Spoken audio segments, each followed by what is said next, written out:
What's up, YouTube?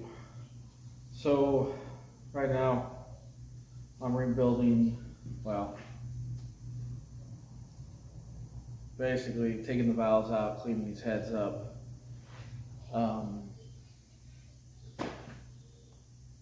We try to budget everything, so we picked up these heads off the marketplace. They are Brodox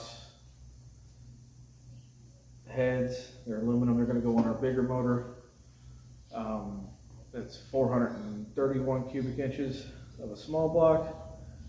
It's had cast heads on it since we've had it, and we figured we'd try to give her an upgrade, get some more power. Didn't really want to spend $4,000 on heads, so we got these used ones. Out of Indiana, it's not too far away. Went Monday, picked them up. Got large valves. The valve springs are the right ones for our camshaft, so that's a plus. And they were only ran a few times, is what we were told. It looks that way taking it apart. I did find this cylinder here. The valves were bent. It's kind of hard to see, but as you can see. So he blew up the engine. That's why they weren't ran that long. So we're gonna take somebody's junk and make it our treasure. That's all we're gonna do. If we didn't do it this way, it would be financially struggling. Don't have to be crazy amount of money to go racing. We race late model, so it does take a little bit of money, but sometimes it just takes some patience, educating yourself, and time. Patience and time. That's why I'm doing it that way. I'm not gonna spend a whole lot.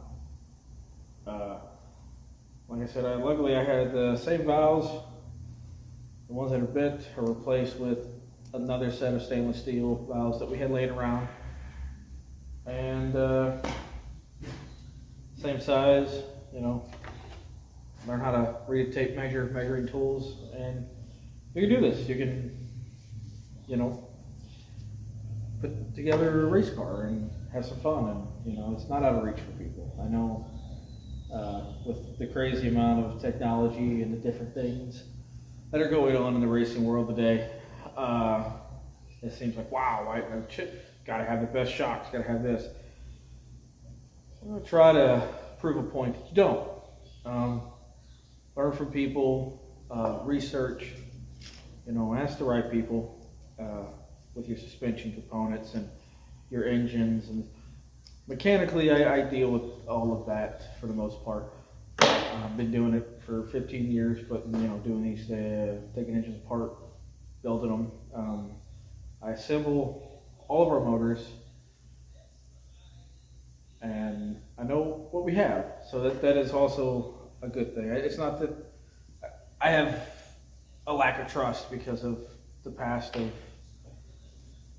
getting not what I paid for put into an engine, or not what Dad paid for that was put in an engine.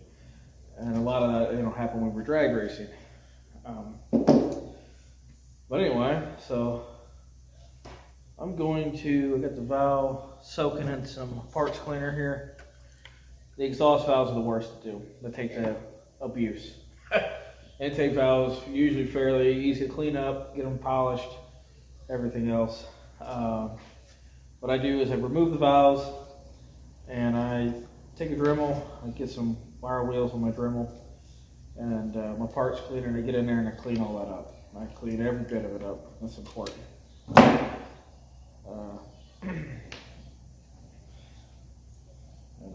You don't want garbage in there. And once I get it all cleaned up, I basically polish them out. And I use my polishing wheel, polish the valves, and then I lap them back in. Might not be completely necessary to lap them in, even though I just want to make sure. So,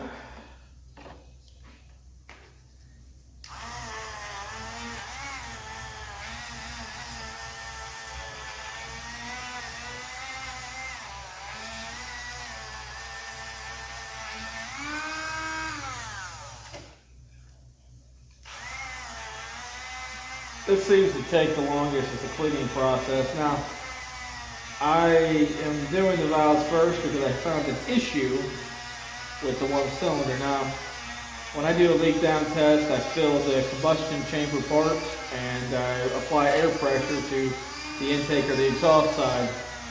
And this one here leaked pretty bad. None of the other ones leaked, but I figured better go through it. Mechanical failures for us cost us a lot of money, so we don't want that.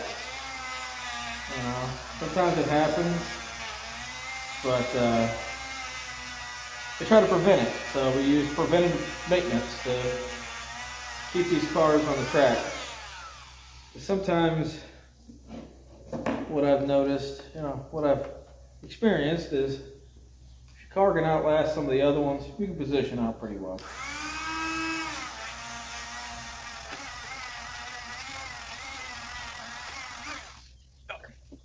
I usually let those valves soak in that parts cleaner for a little bit.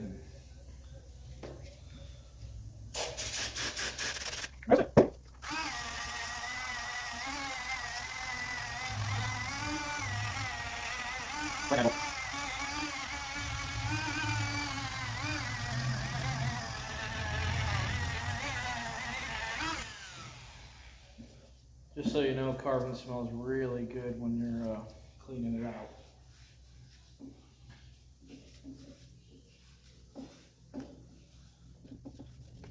Oh, it is.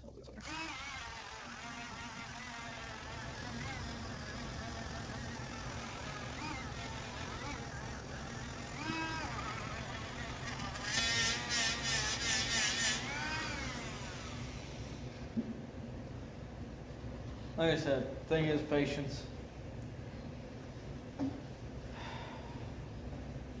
Lots and lots of patience, but it's not like time isn't money or anything like that. It's just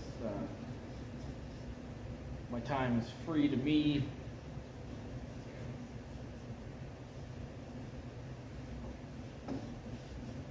In a way.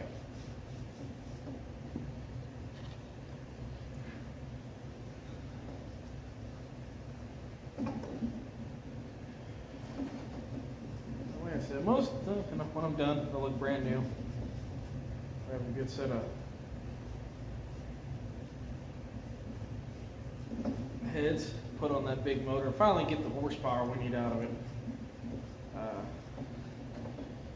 I had a set of darts put on it. It was in a B mod.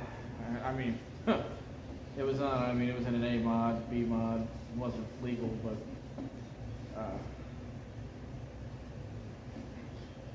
we're gonna put a little bit more power to it with these.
Make sure you get everything out of that seat.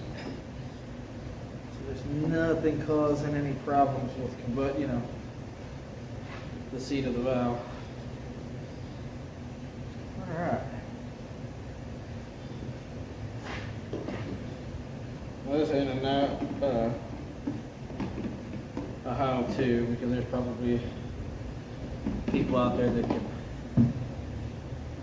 know more than I do, maybe do a better job. But I will say one thing. We've had some good luck with our engines holding together under a couple different drivers. So I'm happy with the results of me doing it. Like I said, I'm sure there's somebody out there that'll tell me I'm doing a lot of things wrong. This is just the way I was shown and the way I've done it, and it seems to work out good. But yeah, that's what I gotta say about that. Like I said, nobody's perfect. I don't know everything. I'm not here to claim it. This ain't a how-to to show somebody how to do it. I mean, if you do it the same way, cool. If you don't do it at all, good. I'll just have to. If I want to be on a racetrack, if I had to wait on other people and financing,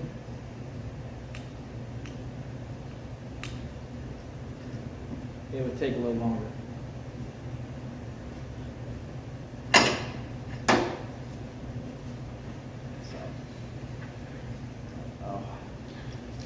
It's just the way we have learned to do these things. And I am grateful for the people who taught me what they knew so that I can do this.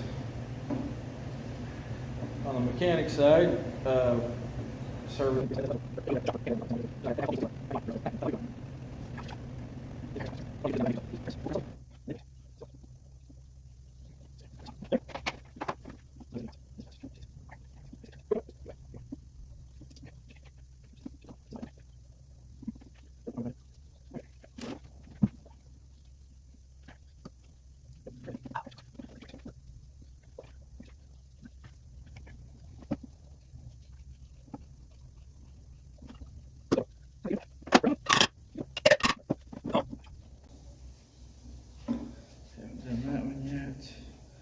Have the intake valve to do on that one.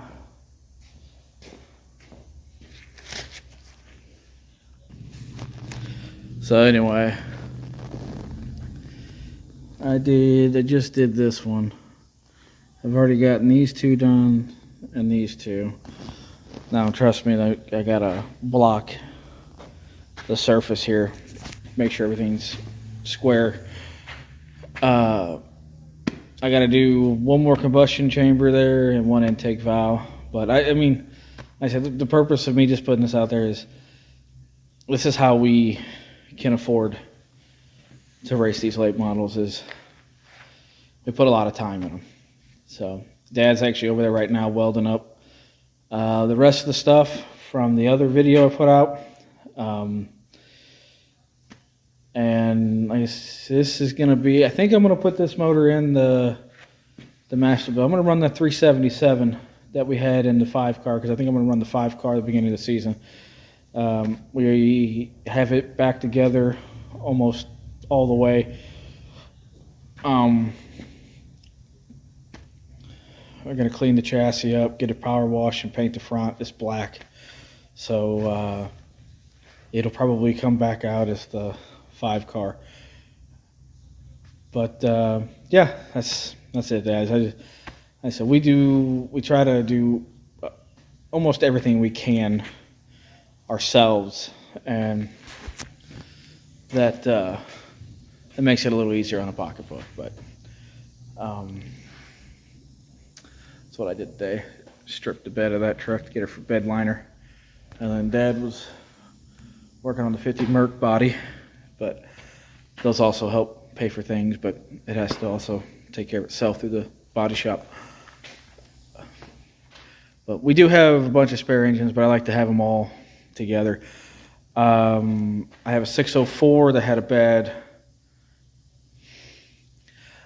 piston ring, basically. It didn't tear it up.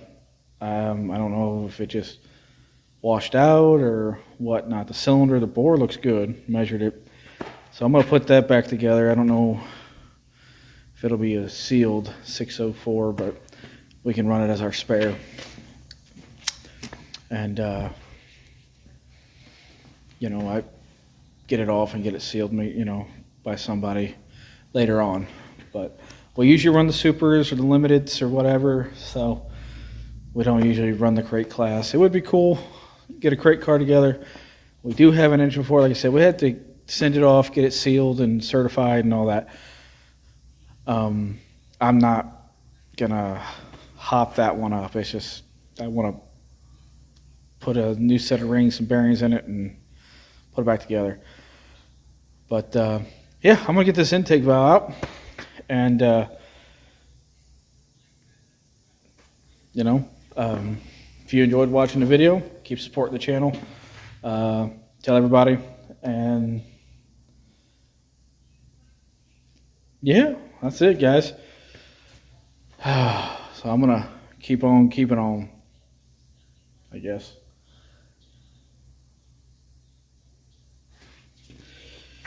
Alrighty, like I said, you don't have to have a big pocketbook to enjoy racing. There's a bunch of classes and everything else, but alrighty, guys, and over and out.